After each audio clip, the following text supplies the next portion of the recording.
Welcome back to Solo Media, and it is time once again to talk X-Men 97 Season 2. This is Episode 4, Rise of Apocalypse Part 2, and like we said last week, there wasn't a lot to talk about when it came to Episode 3 because it was only half the story, and by golly, was that other half something else. This gave me the same vibes I had with the episode Remember It in Season 1, and just not only the scale of it, but also the devastation that it brought. Of course, we're going to talk spoilers, so if you somehow haven't seen this episode or haven't already been told online, go watch it. But Mike, general thoughts. How did you feel about this fourth episode of Season 2 of X-Men 97? Yeah, I thought that there's an argument to be made that the Remember episode from Season 1 compared to this, like, which one's better? This one, always episode 4s of any Marvel Disney Plus show is kind of notorious for being peak. It just it's notorious. It's been a consistent track record of going, all right, we have the climax of the season of 8 or 9 episode arc, and yet episode 4 or 5, mainly 4, be the one that be major stuff be happening. But this was definitely great, and obviously the stars of this is being Professor X and Magneto, being dynamic duo that they notoriously have been for years. But also the fact that they're going against their one of their arch nemesis, Apocalypse, but seeing him in his point of origin, and then they had a hand in it. I think, to me, the perfect point of this episode is how you can't change people, and when you do try to change people for who they are, it ends up having dramatic consequences, and not only affecting them, but also you and everyone else around them. And I think is, aside from all the jokes from this episode, like they could just listen to the black man, just listen to Bishop, and we've been fine, but no. The master of magnetism, Magnus, he has his own agenda. So I felt that a lot of the things, especially the second half, Magneto also dealing with the grief of Genosha and seeing like he didn't want to experience another genocide. For him to have that moment, it's like, I'm not gonna let these people die. And the bars that were dropped here saying, hey, you were the saint, and maybe I have to play the devil so that people can cling closer to the saint that you are. It's like chef's kiss. But that to me was like, wow, like I'll be the villain for the people to lean on you for who's the guiding light, in terms of our cause. Even though we're fighting for the same thing, I'll be the negative side while you always be the positive side that you are, Professor X. Crazy. But yeah, I think that to me this was definitely one of the best episodes, top 5 of X-Men 97 easily. And yeah, they definitely knocked the part. It's out expectations, at least I had going into this episode, blew it out of the way. So again, there's a lot to say when it comes to this. It's like the fact that, kind of almost in a similar thing to what B said in Season 1 when it came to like they couldn't undo Genosha because it's like a fixed point in time, something we've also heard about within the MCU as well, where it's like there are just some events you can't change, and if someone does try, it almost feels like the universe is going to find a way for it to get right back to there, because this episode shows that somehow the X-Men had a hand in Apocalypse's creation. They couldn't undo it, they couldn't reverse it. They tried to make him like an X-Men. They told him the future and not what he was going to become, but who they are, and that there are more mutants decades upon centuries from now, after his birth. They try changing things, but it's like it's either by the hands of the Celestials, who we see in this episode as well. The Celestials, make an appearance here in Marvel animation, or the intervention of Rama Tut's KANG, who we do also finally see him suit up as regular Kang the Conqueror as well. Even leave off a character to become the External, as we saw in the original 90s cartoon. Only time will tell. Certain things like that. It's just almost like fate is trying to push them into the, you can't escape Apocalypse. That's why he's called Apocalypse. He will always be there at the end of time. He is, as he said, I will always be. You can't undo that. And it's just like fighting the future, even though it's one of those times where it's like it is damn near impossible, because the X-Men need a way to get back home. Like Bishop is here, but Magneto is like, no, we're gonna change things. So he's like, screw your time, man. I'm gonna destroy it. Bishop is like, am I the only one with common sense here? We're going back now before you screw anything else up. And he was correct. well, and not only him, but also Nightcrawler. And Yes. Nightcrawler is, I believe, much as we had MVP last year with Gambit, I think Nightcrawler is going to be a standout this season for people. But just as they Hmm. are also prioritizing other characters within the X-Men roster, like Psylocke and Rogue and Magneto and Bishop and all of that, I've been liking that they're showing diversity within much of the report prioritization of these characters, right? Because you saw the fact that uh, Bishop is coming from the future, and he's saying like he knows what Apocalypse is going to become. And you see, he always had his hand on that gun the whole time. He's like, "Nah, I'm walking with the professor, and Hmm. I'll go with y'all." But Nightcrawler, he's also speaking in a position of faith, because of his religion and everything. Which also, I feel that the way they represent religion in this show, with particularly with this character, and not coming across like toxic positivity in the sense of like, oh, like all my things will be taken care of for the sake of my belief in God, but because of my belief in God, I have faith that I don't know how we're gonna get out of the situation, but we're gonna, you know, we're gonna get out of this together. And also realize that hey, we can't go change things from the past because we can't play gods because we're not. Right. And that's the whole point where Apocalypse see himself as a god and then seeing himself also as the mindset of the survival of the fittest being implanted in his mind by other people around him, including a part of it Magneto. Is like, yeah, everyone had parts to play in that, and I felt like the main message of this is just like you cannot change people for who they are and who they're going to become. You have to let life takes its course. Because even then, regardless of his origin, it's like that decision was his own. And Sabanur, like that decision was his own to become who he became in this episode. So I think again they did a good job where people are like, no, I can see you can be not who you're going to become down the line. Like we can try, but and the two people are also that are somewhat hesitant of like maybe let's try to change the time. It are the people who experienced the genocide of Genosha with Rogue and Magneto. They were there. So it's just like, of course, like they're the ones dealing with the grief because they lost something. They lost someone, So I think everyone, whether they had differences of opinion how things were going to turn out, and the arguments they were having with each other, is that they were both in character, well, all of them, in terms of decisions that they made and how they felt, and the reasons why they did what they did, and why they felt, hey, we should not be helping him out. We need to get the hell out of here back in our time. Is because of who they are and their characters, what they experience. So I think good, writing in terms of keeping the continuity of what these characters experience to justify their actions and their decisions in this episode. I definitely agree. And hell, even speaking of Rogue, one of the pairings I never thought I would see ever is a conversation between Rogue and Sabanur, where it's like, he is somebody that was abandoned by his mother, has had no love, no affection, no, comfort of any sorts. Meanwhile, Rogue, the person who physically can't feel it, felt it the most. And now that she has lost Gambit, is the one that's trying to be like, oh, mate, if you had felt this, whether it be the way I do or just in general, maybe things would be a bit different for you. And it's like, yeah, maybe if he did have compassion in his life, in his time as Ensapaner before everything, then maybe there would be a change. But again, as we already said, you can't change things because, again, they get the ship, they split up, they realize two things. One, that this is the sentient ship created by the Celestials that was sent and that would later become Apocalypse's vessel, but also two, that it has hieroglyphs in it showing that this was always his destiny. As we said, fixed point in time, which now puts him right against the X-Men, bopping everybody down until he gets to where he needs to and is now reborn as Apocalypse. The eternal shores crash against him and be broken. It's like the X-Men inadvertently created their biggest enemy yet, which I know has to be the craziest sinking feeling when it comes to like everything that Apocalypse has done, both in the 90s cartoon and what he has done so far within the season and what he has yet to do.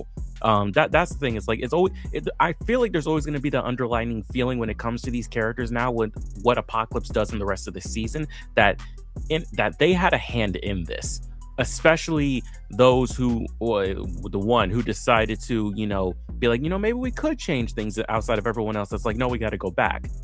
But we got to talk about that fight because Magneto activates the time bands after they get them repaired. Actually, before we do, we got to talk about the conversation between Professor X and Ramatut, aka Kang, and even the Council of Kangs. I'm pretty sure that was the other voices that we were hearing in the back. Who am I? Where do I begin and the other me ends and all that stuff, because it's really two different types of intellects. And going back, with the whole, you can't change things, which is crazy coming from a freaking time conqueror coming back here to try and change things. Maybe if the X-Men had just let him, maybe things would play out differently. Who knows? But I want to know your thoughts between the conversation between Professor X and Ramatut Kang. Well, and also during this time period, he interacts with the Fantastic Four because they were stuck in time with Ramatut here. But again, they play different, adaptations of the comics and stuff like that. And then he definitely it wasn't like he was another variant. It's like, no, he just switched back to Kang the Conqueror with his mask on. And basically playing a different character. It's just like, all right, which I thought was a nice Easter egg for people not to know face value who he was. The fact that we know that look of Kang because just everything we've been indoctrinated with, with the MCU and everything, even though they change their course corrected where they're going with Avengers Doomsday. But the fact that they have that references there, them also showing in the backstory of Insab Noor and him lifting a statue of Khonshu, I felt like that to me was me personally, I thought that was good in terms of exploring the lore within this time period. Like, let's go into Khonshu, like the moon god should be around or at least mentioned, right? So, and also even mentioning the externals, like, not internals, externals, which is a brief, very brief segment within the X-Men of these immortal mutants and stuff like that. But I'm glad they at least mentioned that. Just for, again, keeping continuity's sakes, because what they did, I saw the producer of X-Men 97 season 2 when he originally was producing the original show and had Apocalypse in there. There was a lot of comic material that wasn't available because it hasn't been written yet. And now that because of 20 plus years of lore that have been established, now we can add into the celestial origin and everything is tied to that, and it makes perfect sense. And with seeds being planted, and on top of it, adding enough narrative weight when these characters are transitioning into their ultimate versions, not just for Apocalypse, but also with Ramatut to Kang. Mentioning Victor Timely, Nathan Richards, and Kang the Conqueror, like those things. Again, you're showing the evolution of those characters, but at the same time, it's like, do I think we're gonna see Kang or Ramatut in a future episode this season? No. I think just for the sake of the time, they kept it accurate of what, that makes sense. He will be there. And then it's like, when it's time for him to go out, all right, it's time for me to go because I have a narrative and a time stream I have to keep consistent. So that was perfect. Yes, no, I definitely got to agree. It's like, we probably won't see Kang again the rest of the season. But honestly, now that we're seeing the wider Marvel universe as well within X-Men 97 as of last season, and what we even see in this episode, if they would, maybe next season could be something. But that's to be seen. But going back to the final fight, Apocalypse is here. Magneto was like, no, you're not going to suffer for the things that I have continued to do multiple times, X-Men. Activates the time bands and sends all of them back. However, before Charles can get sent through, they're both blasted back as Apocalypse has now fully risen. He cannot really be taken down, not by psychic attacks, not by magnetism. It could stop him for a brief bit, but only for the briefest of bit. Not only that, he has caused ship to basically disintegrate the entire city until there's not an atom left, which then leads to the big moment of Magneto sacrificing everything he has to A, stop the black hole with his magnetism, and B, crash ship elsewhere, which of course, as we know in the future, go to Cable, but all links starting to go there. But just the big moment of Magneto just sacrificing everything, to basically prevent another Genosha-like incidents from happening all this time to people he does not even know. Again, I said this last video, but it's like the growth of Magneto and just how much he has changed from both the 90s cartoon and from last season has just been crazy. Like, again, he put all of it and it visually looked amazing. Sadly, though, that is probably the last good feat that he is going to pull, because Charles, he can't really move that much. I mean, he wouldn't have been able to move that much anyways. And Magneto has exhausted everything, leaving Apocalypse right open to disintegrate him right in front of Charles's eyes, which is like, Jesus Christ. And I got to shout out the VA who plays both Charles and Apocalypse, because it's the same VA basically, back and forth between himself. He's just like, how better of a world would it have been if if you were just left to bake after your mother abandoned you? I'm like, Jesus Christ. Jesus Christ. I think because of how aggressive he was after that, I think, and then the psychic link that he had with Magneto, again, I think he's also setting seeds up to Onslaught, because like Charles, even in anger, wouldn't say something like that. So that just like it seemed a little bit out of character, but also we're just still in the time as a viewer being shocked that Magneto's dead. But then for him to say that, like, no, there's something going on in there in terms of a consciousness exchange or whatever that might be. But I like the fact that it wasn't blatant, where it's like, okay, we need to see this scene again just to understand like what happened. In fact, they did have that psychic link when he still had his helmet on, which was supposed to prevent him from, accessing that. And I think, again, there's seeds being planted there, but also when the shot of Apocalypse stepping over, or at least has his foot over Xavier, and just saying that, a god doesn't have to step, his boot against ants, those things. And he just like spares them. He just walks away. Right. And I think that was something symbolic about that, because again, it's like it's still some of that Magneto explained about survival of the fittest as well. And his vendetta of also Magneto lying to him and basically not telling him the truth. Another lesson: tell the truth. Just tell the truth, ladies and gentlemen. Just be honest. I understand you don't want to affect the time stream, but again, when you lie to people and you try to change people from who they are, again, dramatic consequences happen. And here you see that in all of its full glory. But I'm still debating whether I think this is better than episode 4 of last season, Remember Me, with Gambit and his sacrifice. I mean, it's not, I don't want to say one's better than the other. It's more of a dark place.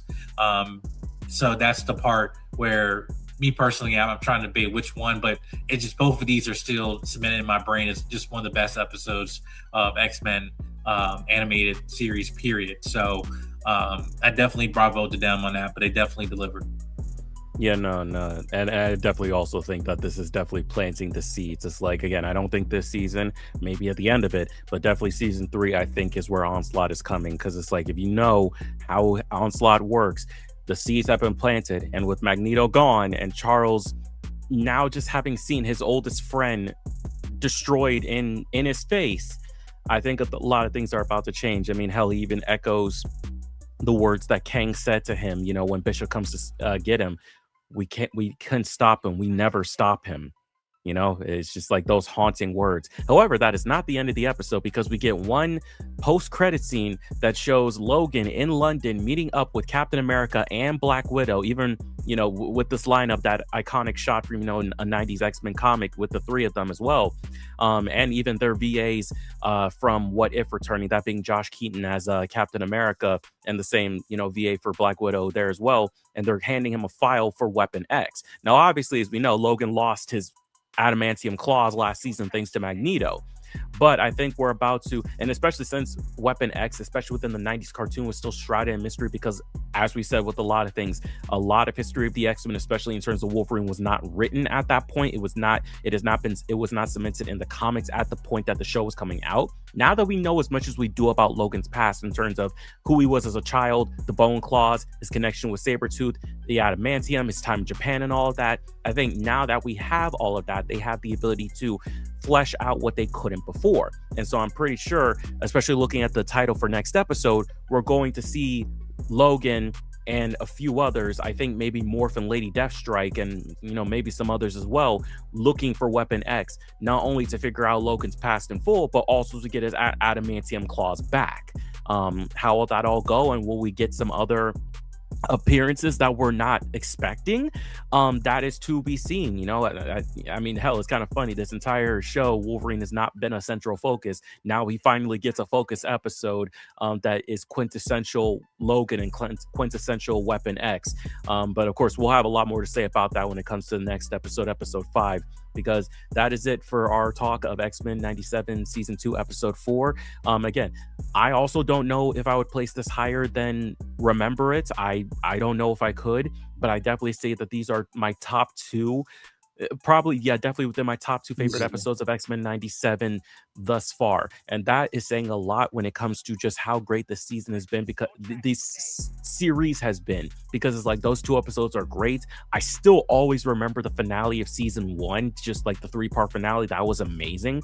Even some of the smaller, more quiet episodes, like the Goblin Queen one, I still remember. So it's like this show is continuing to show that this the boundaries of animation have no limits when it comes to creativity, and the boundaries of X-Men stories is endless. There are stories from the beginning to even current days that the X-Men are just iconically known for, and I can't wait to see that brought, in whatever fashion. But yeah, guys, that is it.